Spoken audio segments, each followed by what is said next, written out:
मेरे प्यारे देशवासियों, नमस्कार। मन की बात में एक बार फिर आप सभी का स्वागत है। मार्च का ये महीना वैश्विक स्तर पर बहुत ही हलचल भरा रहा है। हम सबको याद है कि पूरा विश्व भूतकाल में कोविड के कारण एक लंबे समय तक अनेक समस्याओं से गुजरा था। हम सभी की अपेक्षा थी कि कोरोना के संकट से निकलने के बाद दुनिया नए सिरे से प्रगति की राह पर आगे बढ़ेगी। लेकिन दुनिया के अलग अलग क्षेत्रों में लगातार युद्ध और संघर्ष की परिस्थितियां बनती चली गई। वर्तमान में हमारे पड़ोस में एक माह से भीषण युद्ध चल रहा है।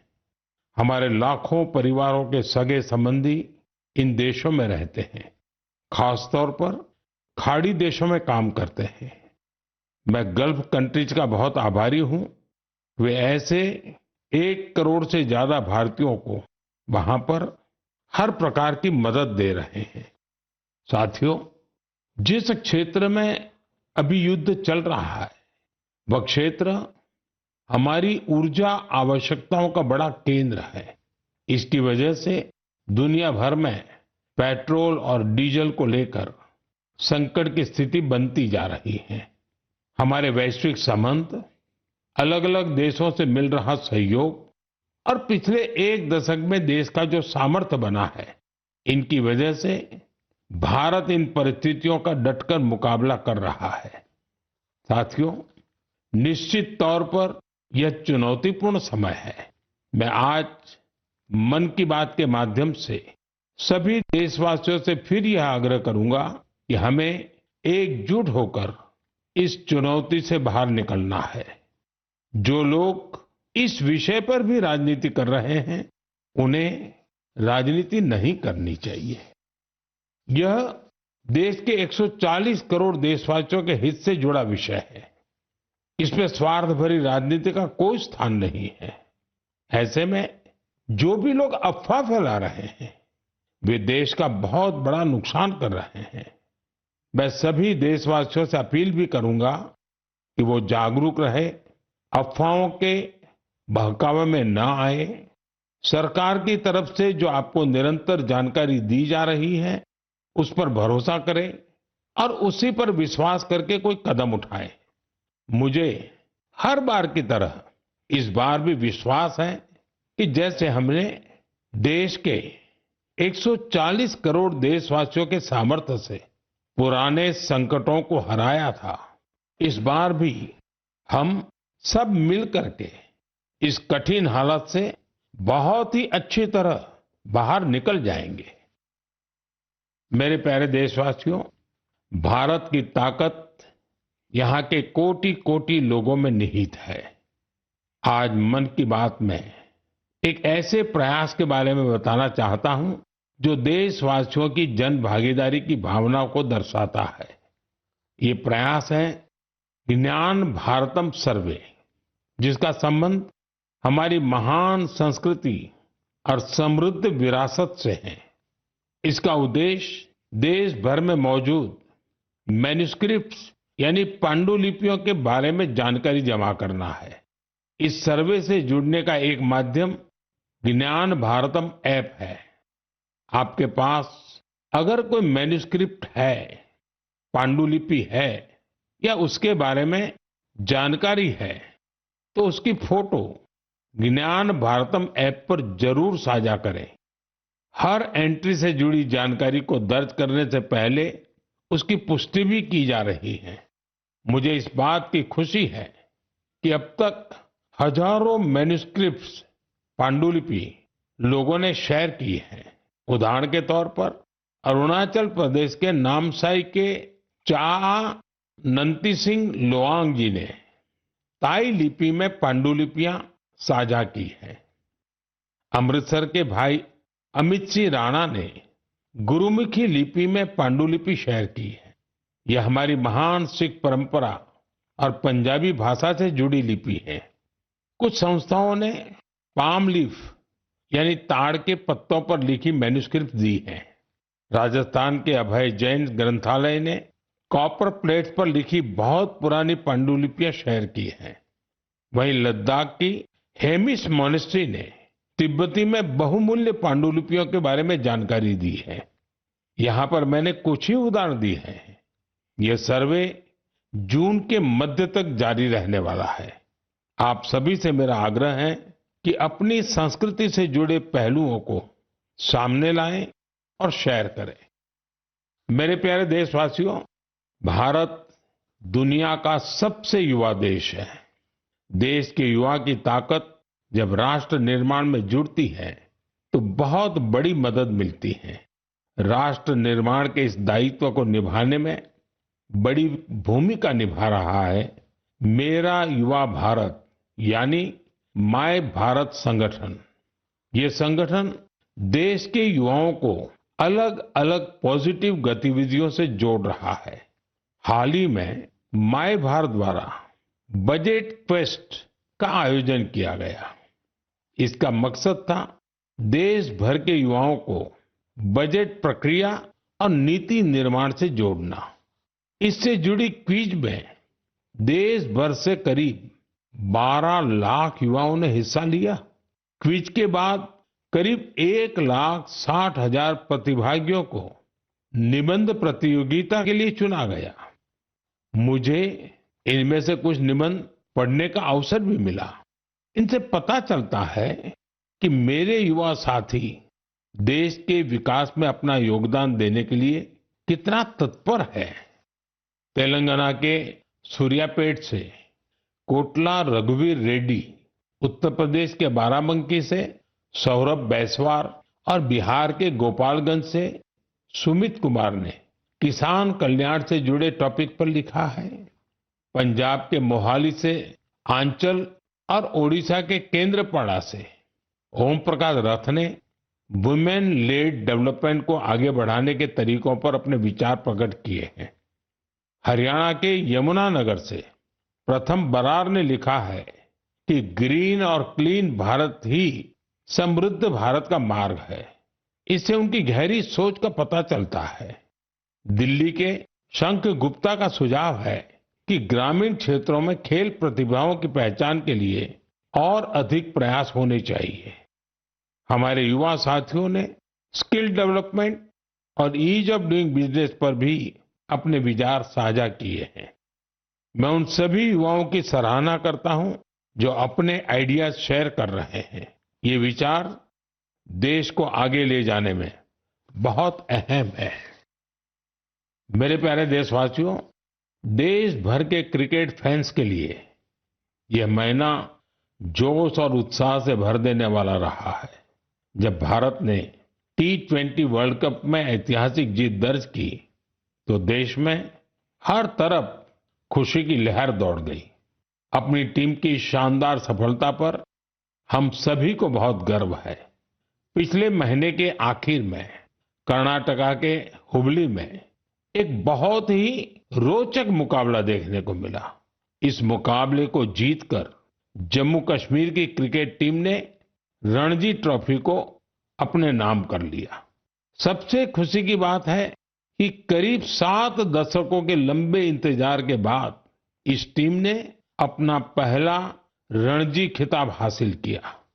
यह अभूतपूर्व सफलता खिलाड़ियों के कई वर्षों के निरंतर प्रयासों का परिणाम है। टीम के कप्तान पारस डोगरा ने अद्भुत कौशल दिखाया। अपने नेतृत्व से इस जीत में उन्होंने अहम योगदान दिया। आज देश में कश्मीर के युवा गेंदबाज आकिब नबी के प्रदर्शन की भी चर्चा हो रही है, जिन्होंने रणजी सीजन में 60 विकेट लिए हैं। इस जीत से टीम के खिलाड़ी और कोचिंग स्टाफ के साथ साथ जम्मू कश्मीर के लोग बहुत रोमांचित हैं। क्रिकेट के मैदान में इस शानदार प्रदर्शन के बाद वहां के युवाओं में खेलों के प्रति उत्साह और बढ़ गया है। आने वाले समय में यह कई युवाओं को स्पोर्ट्स को अपनाने के लिए प्रेरित करेगा। जम्मू कश्मीर के लोगों में खेलों को लेकर गजब का जज्बा रहा है। मुझे खुशी है कि अब यह बड़े खेल आयोजनों का हब भी बनता जा रहा है। खेलो इंडिया विंटर गेम्स के लिए गुलमर्ग तो पहले ही अपनी पहचान बना चुका है। फुटबॉल जैसे स्पोर्ट्स भी यहाँ के युवाओं के बीच काफी लोकप्रिय है। मुझे आशा है कि आने वाले समय में जम्मू कश्मीर के खिलाड़ियों की जीत का यह सिलसिला यूं ही जारी रहेगा। मेरे प्यारे देशवासियों, मैं अक्सर कहता हूं, जो खेलेगा वो खिलेगा। मुझे ये देखकर अच्छा लगा कि हमारे देश के युवा अब उन खेलों को भी खूब अपना रहे हैं जो पहले उतने लोकप्रिय नहीं थे। उत्तर प्रदेश के प्रतिभाशाली एथलीट गुलवीर सिंह ने ऐसे ही एक खेल में कमाल कर दिखाया है। उन्होंने कुछ ही हफ्ते पहले न्यूयॉर्क सिटी हाफ मैराथन में तीसरा स्थान हासिल कर इतिहास रच डाला। वे 1 घंटे से कम समय में हाफ मैराथन पूरा करने वाले पहले भारतीय एथलीट बने। स्क्वॉश खिलाड़ी बेटी अनाहत सिंह ने स्क्वॉश ऑन फायर ओपन का बड़ा अंतर्राष्ट्रीय खिताब अपने नाम किया। सिर्फ 17 साल की उम्र में उन्होंने ये सफलता हासिल की। इसके साथ ही वे पीएसए वर्ल्ड रैंकिंग में टॉप 20 में जगह बनाने वाली सबसे कम उम्र की एशियाई महिला खिलाड़ी बन गई है।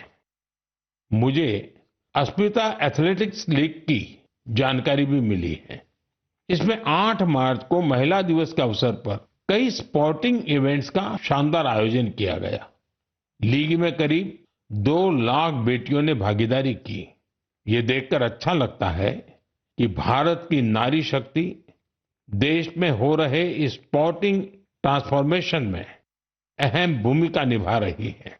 साथियों, मेरा हमेशा से यह आग्रह रहा है कि आप सभी अपनी फिटनेस पर जरूर ध्यान दें। अंतर्राष्ट्रीय योग दिवस में अब 100 दिनों से भी कम समय बचा है।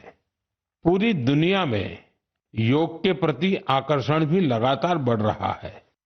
अफ्रीका के जिबूती में अलमिस जी अपने अरविंद योग सेंटर के जरिए योग को बढ़ावा दे रहे हैं।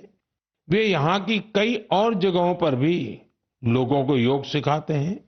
आप में से कई लोगों ने इंस्टाग्राम कंटेंट क्रिएटर युवराज दुआ की पोस्ट पर मेरे से रिप्लाई को लेकर कमेंट्स किए हैं। उन्होंने मुझसे आग्रह किया था कि मैं उनके पिता से कहूं कि वे शुगर इंटेक कम करें। मुझे खुशी है कि मेरे अनुरोध का उनके पिता पर सकारात्मक प्रभाव पड़ा है।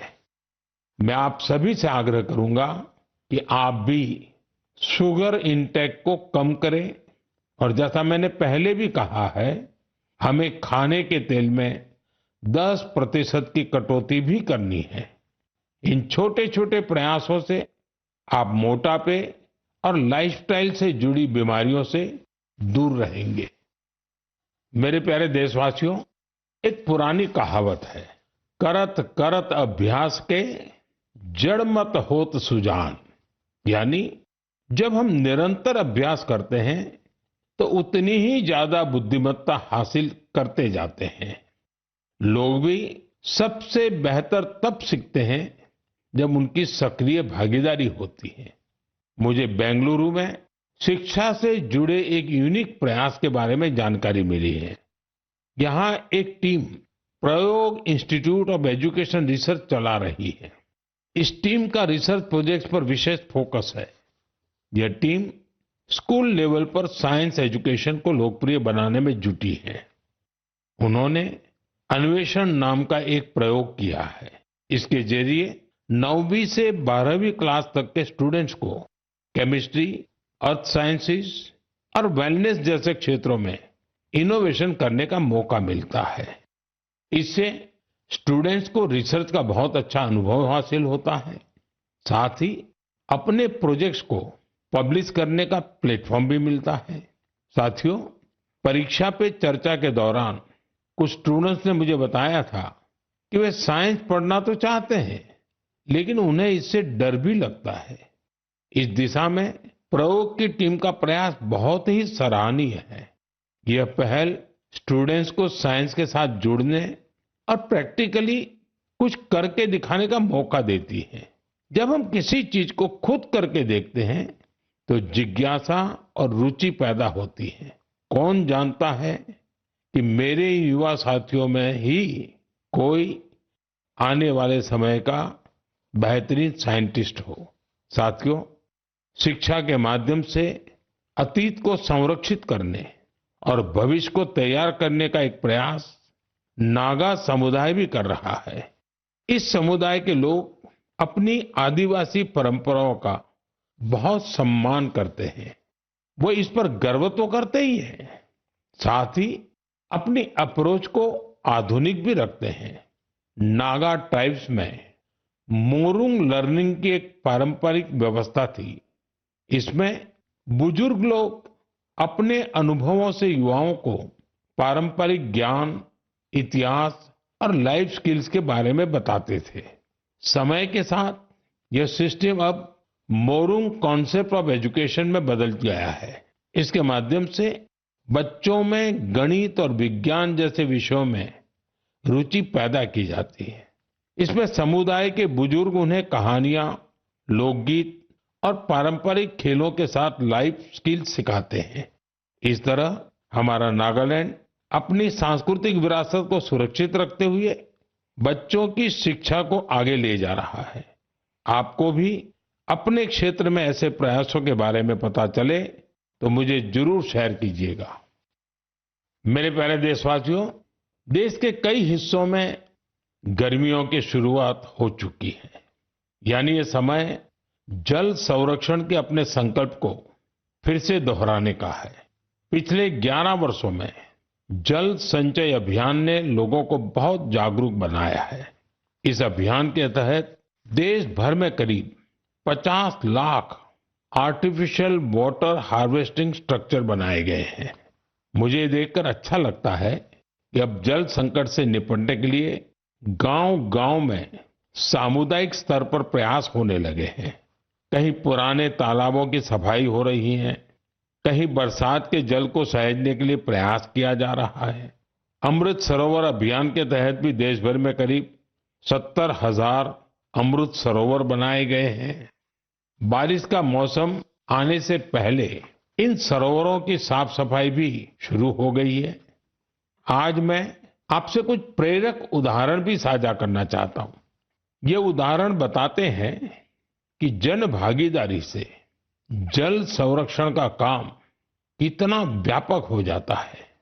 साथियों, त्रिपुरा की जम्पुई पहाड़ियों में बसा वागमुन गांव 3000 फीट की ऊंचाई पर बसा है। ये गांव पानी के गंभीर संकट का सामना कर रहा था। गर्मियों के दिनों में गांव के लोग पानी के लिए लंबी दूरी तय करते थे। आखिरकार गांव के लोगों ने बारिश की हर बूंद को सहेजने का निर्णय किया। आज वांगमुन गांव के लगभग हर घर में rooftop rain water harvesting system स्थापित हो गया है। जो गांव कभी पानी की कमी से जूझ रहा था, वो जल संरक्षण की एक प्रेरक मिसाल बन गया है। साथियों, इसी तरह छत्तीसगढ़ के कोरिया जिले में भी एक अनोखी पहल देखने को मिली। यहाँ के किसानों ने एक सरल लेकिन प्रभावशाली आइडिया पर काम किया। यहाँ के किसानों ने अपने खेतों में छोटे-छोटे रिचार्ज तालाब और सोख्ता गड्ढे बनाए, जिससे बारिश का पानी खेतों में ही रुकने लगा और धीरे-धीरे वह जमीन के अंदर जाने लगा। आज इस क्षेत्र के 1200 से अधिक किसान इस मॉडल को अपना चुके हैं और गांव का ग्राउंड वाटर लेवल बहुत बेहतर हो गया है। इसी तरह तेलंगाना के मंचिरियाल जिले के मुदिगुंटा गांव में भी लोगों ने मिलकर पानी की समस्या दूर की है। गांव के 400 परिवारों ने अपने घरों में सॉकपिट बनाया और वाटर कंजर्वेशन का जन आंदोलन बना दिया। इससे गांव का ग्राउंड वाटर लेवल बेहतर हुआ है। साथ ही प्रदूषित पानी की वजह से होने वाली बीमारियां बहुत कम हो गई हैं। मेरे प्यारे देशवासियों, हमारे मछुआरे भाई बहन सिर्फ समुद्र के योद्धा नहीं है, बल्कि वे आत्मनिर्भर भारत की एक मजबूत नींव भी है। वे सुबह होने से पहले समंदर की लहरों से जूझते हुए अपने परिवार के साथ साथ देश की अर्थव्यवस्था को मजबूती देने में जुट जाते हैं। ऐसे मेहनतकश मछुआरों का जीवन आज कई तरह से आसान बनाया जा रहा है। चाहे बंदरगाहों का विकास हो या मछुआरों के लिए बीमा, ऐसी कई पहल उनके बहुत काम आ रही है। हम जानते हैं कि समंदर में उनकी गतिविधियों को मौसम का रुख बहुत प्रभावित करता है। इसे देखते हुए टेक्नोलॉजी के जरिए भी उनकी पूरी मदद की जा रही है। मुझे बेहद खुशी है कि ऐसे प्रयासों से हमारा फिशरीज सेक्टर न केवल समृद्ध हो रहा है, बल्कि कुछ नया करने का जज्बा भी भर रहा है। आज फिशरीज और सीवीड के क्षेत्र में नए नए इनोवेशन हो रहे हैं और हमारे मछुआरे भाई बहन आत्मनिर्भर बन रहे हैं। ओडिशा के संबलपुर की सुजाता भुयान जी एक गृहिणी थी, लेकिन वो कुछ नया करके अपने परिवार की और मदद करना चाहती थी। इसलिए कुछ वर्ष पहले उन्होंने हीराकुंड रिजर्वायर में फिश फार्मिंग शुरू की। शुरुआती दिन उनके लिए आसान नहीं थे। मौसम में होने वाले बदलाव, मछलियों के खाने का प्रबंध और घर की जिम्मेदारियों के साथ संतुलन बनाने में जैसी कई चुनौतियां थी, लेकिन उनका हौसला अडिग था। केवल 2-3 वर्ष के भीतर उन्होंने अपने प्रयास को एक फलते फूलते बिजनेस में बदल दिया। आज उनकी सफलता समुदाय की महिलाओं के लिए उम्मीद की नई किरण बन गई। साथियों, लक्षद्वीप में मिनिकॉय की हावा गुलजार जी की कहानी हमारी माताओं बहनों की अद्भुत संकल्प शक्ति को सामने लाती है। दरअसल वे एक फिश प्रोसेसिंग यूनिट चलाती थी, लेकिन उन्हें लगा कि उनके पास एक अच्छा कोल्ड स्टोरेज हो तो वे और बेहतर कर सकती है। इसलिए उन्होंने कोल्ड स्टोरेज यूनिट लगाने का फैसला किया। आज यही उनकी ताकत बन चुका है। अब वे बेहतर प्लानिंग के साथ कारोबार कर पा रही है। साथियों, देश में आज हर तरफ ऐसे प्रयास हो रहे हैं जो प्रेरित करने वाले हैं। बेलगावी के शिवलिंग सतप्पा हुद्दार ने पारंपरिक खेती से अलग रास्ता चुना। इसके लिए उन्होंने एक पॉन्ड फार्म बनाया। इस कारोबार के लिए उन्हें ट्रेनिंग भी मिली। अब अपने पॉन्ड से मछलियों की बिक्री कर वे अच्छी कमाई कर रहे हैं। वहीं सीवीड की मांग को देखते हुए कई लोगों ने सीवीड कल्टीवेशन को भी अपनाया है। इसका उन्हें बड़ा लाभ भी हो रहा है। मैं एक बार फिर फिशरीज सेक्टर से जुड़े सभी लोगों की सराहना करता हूं। हमारी इकोनॉमी को सशक्त बनाने के लिए उनका प्रयास बेहद प्रशंसनीय है। मेरे प्यारे देशवासियों, जब समाज खुद आगे आता है तो छोटे छोटे प्रयास भी बड़े बदलाव की नींव बन जाते हैं।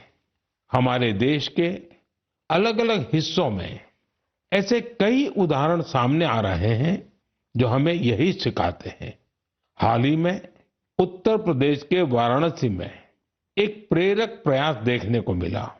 वहां एक ही घंटे में 2,51,000 से अधिक पौधे लगाए गए और एक नया गिनीज वर्ल्ड रिकॉर्ड बना। इस प्रयास की सबसे खास बात ये रही कि इसमें हजारों लोग एक साथ जुड़े। छात्र, जवान, स्वयंसेवी संगठन, अलग अलग संस्थाएं, सबने मिलकर इस काम को संभव बनाया। जन भागीदारी का यही स्वरूप एक पेड़ मां के नाम अभियान के दौरान भी दिखता है। इस अभियान के तहत देश भर में करोड़ों पेड़ लगाए गए हैं। साथियों, नागालैंड के चिजामी गांव से भी एक बहुत प्रेरक प्रयास सामने आया है। चिजामी गांव की महिलाएं मिलकर 150 से अधिक वैरायटी के पारंपरिक बीजों को सुरक्षित रख रही है। इन बीजों को एक कम्युनिटी सीड बैंक में संरक्षित किया जा रहा है, जिसे गांव की महिलाएं ही चलाती हैं। इनमें चावल, बाजरा, मक्का, दालें, सब्जियां और कई तरह की जड़ी बूटियां शामिल है। यह एक ऐसा प्रयास है जिसमें ज्ञान भी सुरक्षित है, परंपरा भी जीवित है और आने वाली पीढ़ियों के लिए एक मजबूत आधार भी तैयार हो रहा है। साथियों, आज जब दुनिया जलवायु परिवर्तन जैसी चुनौतियों का सामना कर रही है, तब ऐसे प्रयास हमें यह बताते हैं कि समाधान हमेशा कहीं दूर नहीं होता। कई बार हमारे अपने पारंपरिक ज्ञान और सामुदायिक प्रयास ही हमें सबसे मजबूत रास्ता दिखाते हैं। मेरे प्यारे देशवासियों, आज आप देश के किसी छोटे बड़े शहर में जाएंगे तो एक बदलाव आप जरूर नोटिस करेंगे। आपको बड़ी संख्या में घरों की छत पर सोलर पैनल लगे हुए दिखाई देंगे। कुछ साल पहले तक ये इक्का दुक्का घरों पर ही दिखता था, लेकिन आज पीएम सूर्यघर मुफ्त बिजली योजना का प्रभाव देश के कोने कोने में दिखने लगा है। इस योजना की वजह से गुजरात के सुरेंद्रनगर जिले की पायल मुजपरा के जीवन में बहुत बड़ा बदलाव आया है। उन्होंने सूर्य पहल के माध्यम से सोलर पावर टेक्नोलॉजी की ट्रेनिंग ली और 4 महीने का सोलर पीवी टेक्नीशियन का कोर्स पूरा किया। अब वो एक कुशल सोलर टेक्नीशियन बन गई है। पायल एक सोलर उद्यमी के तौर पर अपनी पहचान बना रही है। वो आसपास के जिलों में सोलर रूफटॉप इंस्टॉलेशन का काम करती है और इससे उन्हें हर महीने हजारों रुपए की आय होती है। साथियों, मेरठ के अरुण कुमार भी अब अपने इलाके में ऊर्जादाता बन गए हैं। हाल ही में दिल्ली में हुए कार्यक्रम में अरुण कुमार ने हिस्सा लिया था और अपने अनुभव साझा किए थे। उन्होंने बताया था कि वो न केवल बिजली बिल की बचत कर रहे हैं, बल्कि अपनी अतिरिक्त बिजली बेच भी रहे हैं। साथियों, जयपुर के मुरलीधर जी की सफलता भी कुछ ऐसी ही है। पहले उनकी खेती डीजल पंप पर निर्भर थी, जिसमें हर साल हजारों रुपए खर्च होते थे। जब उन्होंने सोलर पंप अपनाया तो उनकी खेती का तरीका ही बदल गया। अब उन्हें होती है और उनकी सालाना आय भी बढ़ गई है। सबसे महत्वपूर्ण बात यह है कि अब उनका परिवार साफ ऊर्जा के साथ बेहतर जीवन जी रहा है। साथियों, पीएम सूर्यघर मुफ्त बिजली योजना का फायदा नॉर्थ ईस्ट के इलाकों में भी मिल रहा है। त्रिपुरा में रियांग जनजाति के कई गांव ऐसे थे जहां बिजली की समस्या थी। अब सोलर मिनी ग्रिड के माध्यम से वहां के घरों में रोशनी रहती है। वहां बच्चे अब शाम के बाद भी पढ़ पा रहे हैं, लोग मोबाइल चार्ज कर पा रहे हैं और गांव का सामाजिक जीवन भी बदल गया है। साथियों, देश में सोलर ऊर्जा क्रांति के ऐसे न जाने कितने उदाहरण हैं। आप भी इस क्रांति से जुड़िए और दूसरों को भी जोड़िए। मेरे प्यारे देशवासियों, मन की बात के लिए मुझे हर महीने देश के अलग अलग हिस्सों से ढेरों संदेश मिलते हैं। इन संदेशों से ये भी पता चलता है कि दूर दराज के क्षेत्रों में बैठे लोग कितने चाव से इस कार्यक्रम को सुनते हैं। जब मैं आपके सुझाव पढ़ता हूं तो मुझे लगता है कि ये सिर्फ एक कार्यक्रम नहीं है, ये हम सबका एक साझा संवाद बन गया है। आपके विचार, आपके अनुभव इस कार्यक्रम को लगातार बेहतर बनाने की प्रेरणा देते हैं। आप अपने आसपास की प्रेरक गाथाएं यूं ही साझा करते रहिए। हो सकता है आपकी एक छोटी सी कोशिश किसी और के जीवन में बड़ा बदलाव ले आए, किसी को आगे बढ़ने का नया हौसला दे दे। यही तो रेडियो की असली ताकत है। ये देश के अलग अलग कोने में बैठे लोगों का एक विचार, एक भावना और एक उद्देश्य से जोड़ देता है। अगले महीने फिर मिलेंगे कुछ नए प्रेरक व्यक्तित्वों के साथ, कुछ ऐसे प्रयासों के साथ जो हमें आगे बढ़ने की नई ऊर्जा देंगे।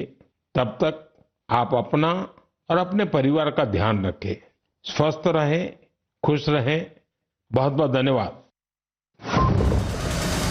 नरेंद्र मोदी को आप सुन रहे थे 132वां एपिसोड मन की बात कार्यक्रम का। इस बीच देशवासियों को संदेश उन्होंने दिया और कार्यक्रम की जो शुरुआत है वो ही उनके द्वारा इसमें ये कह के की गई कि दुनिया में पेट्रोल डीजल को लेकर संकट का माहौल है। भारत इस संकट का डटकर सामना कर रहा है, हमें एकजुट होकर इस चुनौती का सामना करना है। पीएम ने यह भी कहा कि इस मुद्दे पर राजनीति नहीं होनी चाहिए। अफवाह फैलाने वाले देश का नुकसान कर रहे हैं, लोग जागरूक हों, अफवाह में ना आए। तो एक तरीके से विपक्षियों पर निशाना साधते हुए भी पीएम अपने इसमें 132वें एपिसोड में मन की बात कार्यक्रम के नजर आए। निश्चित तौर पर यह चुनौतीपूर्ण समय है। मैं आज मन की बात के माध्यम से सभी देशवासियों से फिर यह आग्रह करूंगा कि हमें एकजुट होकर इस चुनौती से बाहर निकलना है। जो लोग इस विषय पर भी राजनीति कर रहे हैं, उन्हें राजनीति नहीं करनी चाहिए। यह देश के 140 करोड़ देशवासियों के हित से जुड़ा विषय है। इसमें स्वार्थ भरी राजनीति का कोई स्थान नहीं है। ऐसे में जो भी लोग अफवाह फैला रहे हैं, वे देश का बहुत बड़ा नुकसान कर रहे हैं। मैं सभी देशवासियों से अपील भी करूंगा कि वो जागरूक रहे, अफवाहों के बहकावे में न आए। सरकार की तरफ से जो आपको निरंतर जानकारी दी जा रही है, उस पर भरोसा करें और उसी पर विश्वास करके कोई कदम उठाएं। मुझे हर बार की तरह इस बार भी विश्वास है कि जैसे हमने देश के 140 करोड़ देशवासियों के सामर्थ्य से पुराने संकटों को हराया था, इस बार भी हम सब मिल करके इस कठिन हालत से बहुत ही अच्छी तरह बाहर निकल जाएंगे।